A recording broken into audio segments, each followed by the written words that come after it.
Hi guys, welcome to my How to Play Each Class mini-series I'm doing for Battlefield 1, just to give the new players some ideas on how to play each class. Now before you begin, this is Domination. I've been playing a lot more Domination recently. I've been moving away from Operations. I'm still playing Operations like a madman, but I've been moving away from it, been playing other game modes, and Domination is just one of those game modes I've fallen in love with.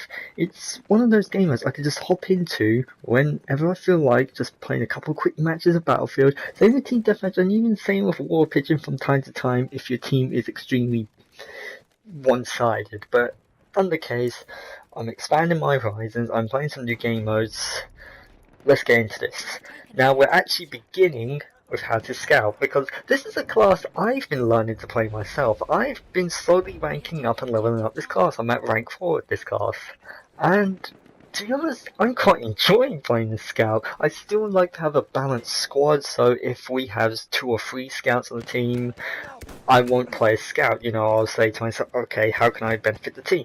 I know I could be like a medic, or I could be assault, or I could be support, but scout's fairly grown on me. Now, I know good old XX underscore 420 blaze it, Allah Akbar, whatever. XX is out there, the typical Call G quickscoper. He's sitting there, probably rubbing his legs, all in that excitement. Oh, bolt action rifles on small based maps. That means I can jump off the map, jump off the roofs, jump off the maps, do my 360 no scopes. No, stop it now. Sit down, shut up, and listen. That is not how Scout works. Just because you're wielding a bolt-action rifle, and there were bolt-action rifles in Call of Duty, doesn't mean you can just start running around, quick-scoping, no-scoping. No. Scout takes time, skill, and dedication to learn. You have to learn some very key aspects, and personally, I've got 3 tips for you that I myself have either picked up, developed, or cultivated, or even just seen in action and just taken for myself. I've got 3 tips for Scout that if you're new to Scout and you're interested in playing the class, that I would recommend you pick these up. Number 1. Sniper rifles have a sweet spot. Now, unfortunately, unlike my voice right now, which seems to be crackling and going all over the place, sniper rifles actually have a sweet spot, okay?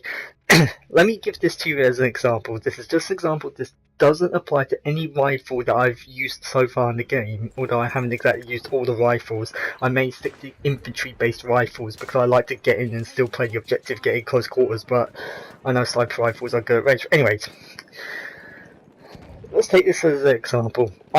Let's say I'm using this rifle, and my target is 100 meters away. Now, if the sweet spot is at 100 meters, and I'm standing 100 meters from my target with this rifle, if I just aim down sight, as long as my sight's not hindered, as long as I'm not being hindered, and just pull off a shot, the target will die in one hit, regardless of where I hit him on the body.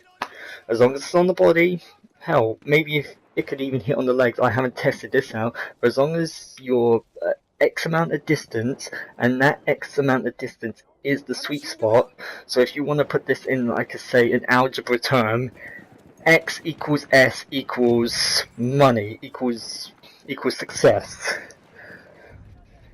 In fact, that's how you could do it. X to the power of S equals D. If X is at the sweet spot, if you, being X, are standing at the sweet spot, pull the trigger, done, your target dies. Now, at any distance, if you shoot someone in the head, there is an instant death. Still hit them in the headshot, they are going to die. But if you're standing at the sweet spot, so a gun's sweet spot may be, I don't know, like 200 meters. If you're standing 200 meters away from your target, pull the trigger, bang, they are dead, regardless of how much health they have, unless they're probably standing on something like a med pack. Okay, we got sweet spots taken care of. Also, if you're standing too close to your target, it will probably take 2 or 3 bullets to drop them. If you're standing too far away from your target, it will probably take 2 or 3 bullets to drop the target. Now, second tip. equip the spotting flare, and here's why. Instead of just firing it into a room, unless it's very specific situations, the best way to actually use the spotting flare, and I'd recommend this if you're really serious about playing Scout, is arc it, arc your flare, aim up in the air. If you know there's enemies on the other side of some cliffs, or the other side some cover, or the other side some trenches, or in a far off distance, what you do is you take your spotting flare, you arc it, and you pull the trigger. Because what it does is, while the flare's in the air, it actually places enemies, it actually marks enemies for a temporary amount of time on your map. The longer it's in the air, the more it's gonna mark enemies on your minimap.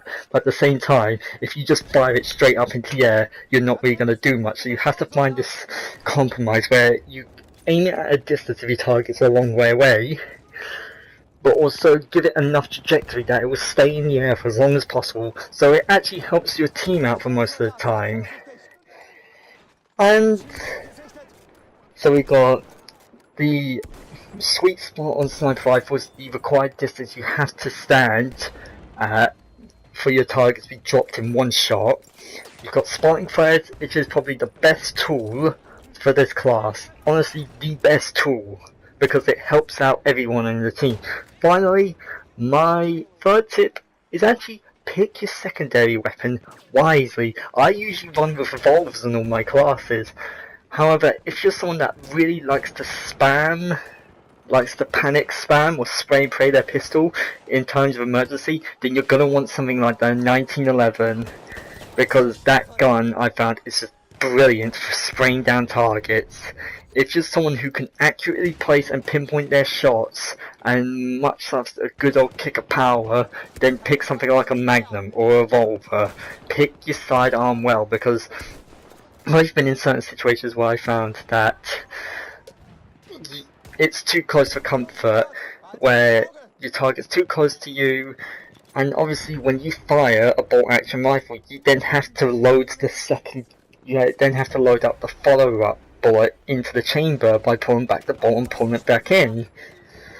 And sometimes you just don't have time for that, so you have to quickly hit the triangle button, or hit the button or key if you're playing this on PC, whichever gun to switch to secondary. And in that situation, if you got a Magnum, you really have to have a split second of composure and just pull the trigger on their head. Or if you got a 1911, you know you can spray down the target, but you have to also remember your shots may not be as powerful as saying something like a Magnum. So those are my 3 tips. Number 1, try and learn each sniper rifle's special distance or their sweet spot, so you can work around this if you just want to pull off insane one-shot kills. Number 2, equip the spotting flare, because it helps your team out. It can help the team out. It can also help yourself out by marking out targets. Number 3, choose your sidearm wisely. Given the situation, don't be afraid to switch to different sidearms. If you feel like there's a lot of situations where you need to panic spray, pick a panic spray pistol. Pick a pistol that you know you can easily spam the trigger on, even if you don't usually use that pistol often.